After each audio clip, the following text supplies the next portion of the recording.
Yeah, fear is a part of our life from a young age, and maybe fear takes on different forms, but it's with us till the very end. Different people have different fears, but there are fears that are kind of typical.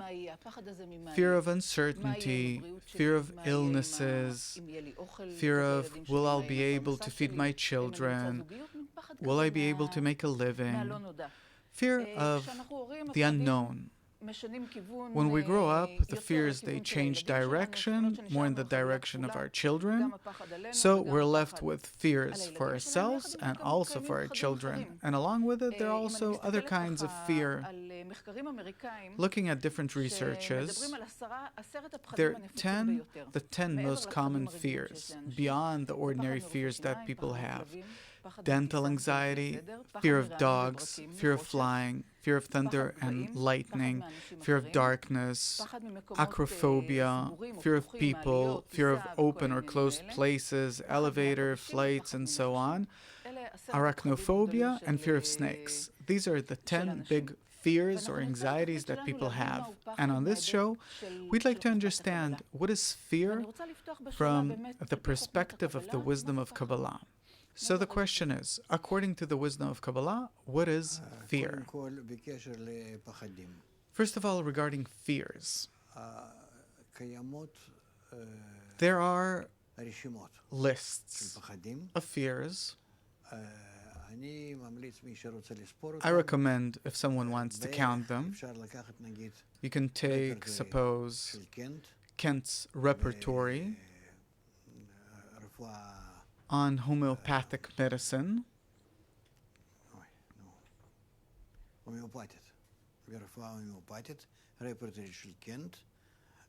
and to see the list of fears.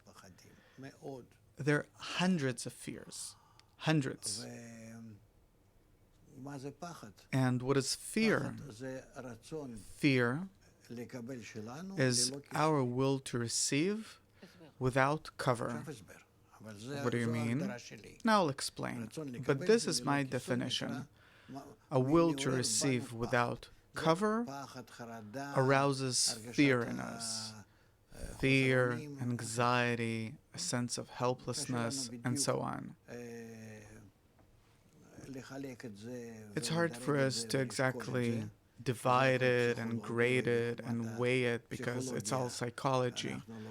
And we're not that strong in psychology. We can't measure a person correspondingly. And so what can you do? This is how it is. But what to do about fears? Even before what do we do about fears, the definition of fear. Fear is the will to receive that feels that it has no fulfillment, no cover, that it can remain empty, and then the feeling of its emptiness, and depending on the extent of the emptiness, arouses feelings of fear for the future. Usually, it's about the future, and the future can be the next moment and forever. So, our will to receive, which is our entire nature, our entire character, our substance, it always demands fulfillment. It demands to feel safe, prosperous, certain satiation, and so on. And if it does not have the right kind of fulfillment in the present, and also there's nothing illuminating for it in the future, then that desire of ours feels hanging in the air between heaven and earth. It has no idea where will it get a fulfillment from. And then it could be a small child or a grown-up person, man or woman at the ages of 20, 30, 40, 50, doesn't matter, that they're in a state and they don't know where will help come from. This is our nature. Meaning that a person that has everything that he needs, it doesn't matter. Could be that he's a king and he has the whole world, and still he feels that. How if he's filled with plenty and abundance, suppose a king? Doesn't matter. What a person feels doesn't depend on what he has.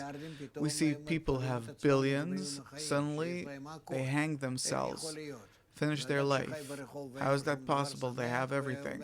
And a person that lives on the street and has nothing, he's all happy, saying the entire world's mine. It doesn't matter how many dollars you have in the bank.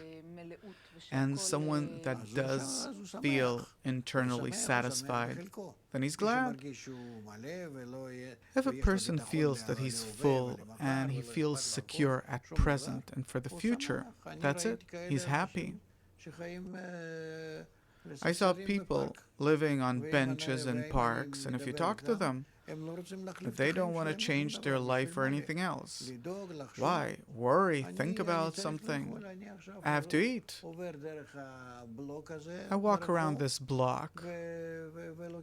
I take something from here, something from there, and I have something to eat. If I'll be alive in the evening, I'll have what to eat in the evening. Where will I sleep? Look how many benches there are. Look how many places. If there's rain or something, I go there. If it's nice outside, I stay here. It's a person that has nothing. He has a parcel, and that's it. But sometimes it feels like it's a result of despair, meaning after you're despaired of getting all these blows in life, you're saying, what do I have to be afraid about? I got along till now in the worst possible states, I'll get along again. We think that this is how it is, but it's not. A person, even without any external reason, that nothing happened beforehand, that he lost or fell or something happened to his relatives or something, no. But suddenly he feels that his tomorrow is insecure. When does it happen? How does it start? We don't know. According to the wisdom of Kabbalah, this is a different explanation. According to the wisdom of Kabbalah, we are all the will to enjoy, the so-called will to receive pleasure and delight, and this desire is controlled by its fulfillment called the light, the upper light. And the upper light, it can come closer or move away from our desire. This is how it is. If it moves away, we feel worse. If it comes closer, we feel better. If it enters the will to receive, we feel satisfaction and contentment and we're happy. And where there is fulfillment, there's no fear? No. If I'm fulfilled, what fear can there be?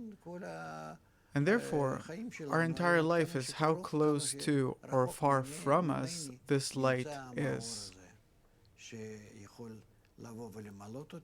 The light that can fulfill me or that can move away from me.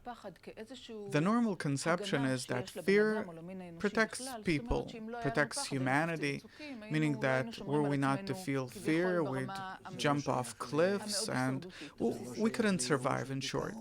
It has nothing to do with despair and depression. It has to do with us not doing dangerous things. Here you have a reason. But here we're talking about an obsessive state that has no justified reason, but this is how we feel ourselves, helpless. And what is the goal of this state? To bring a person to a state where he will know what is he dependent on. What does he depend on? That he has to depend on the upper force, on that light,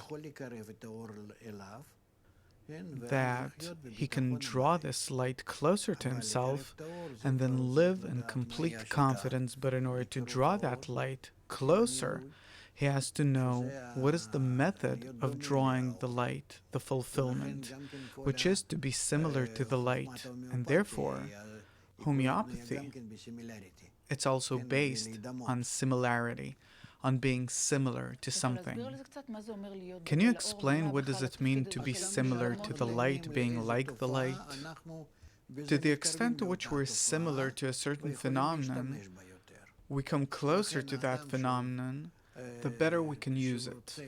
Therefore, when a person wants to come closer to the fulfillment, he has to become more like the fulfillment. If the fulfillment is confidence, joy, happiness, a person has to try and be that way. And therefore, we have the entire Torah that says, don't do to others what you hate, love another as thyself. That by doing these actions towards each other, we actually bring ourselves closer to the upper light. And so it's not that I do good to others, but by this I actually do good to myself. By this I bring myself closer to the source of the upper light, and therefore the fellow man can only serve here as a means. Okay, so to be similar to is to adapt a certain principle and try acting correspondingly in order to get closer.